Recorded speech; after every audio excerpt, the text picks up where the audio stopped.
Allah Azza və Cəllənin bizə nemətlərinin sayı hesabı yoxdur. Sayı hesabı yoxdur.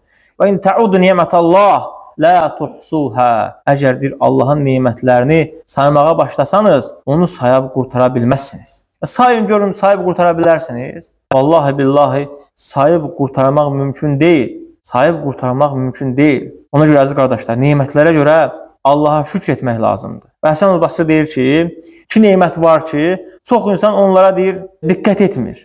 Onlara görə Allaha şükür etmir. Bu deyir, sağlamlıqdır, bir də boş vaxtdır. Sən boş vaxtın varsa, Allaha təşəkkür elə. Boş vaxt bir nemətdir. Sağlamlıq, xəstə deyilsənsə bir nemətdir. Vücudunda olan hər bir şey Allah Azza və Cəllənin sənə nemətidir. Bu nemətlərə görə Allah Azza və Cəlləyə təşəkkür et və həmd et. Allah Azza və Cəllə sənə olan nemətini daha da artırsın. Sənə verilən hər bir nemət o şükürlə zamanətdə olur. Burada əziz qardaşlar, həmçinin hidayət neməti də var. Ən böyük nemət var. Hidayət neməti var. Allah Azza və Cəllə sənə iman verib, sənə belə deyək, səni müsəlman eləyib, sənə ən şərəfli peyğəmbər göndərib, sənə Quran göndərib.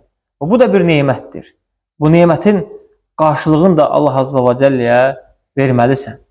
Bu nemətə görə Allah Azza və Cəlləyə təşəkkür eləməlisən.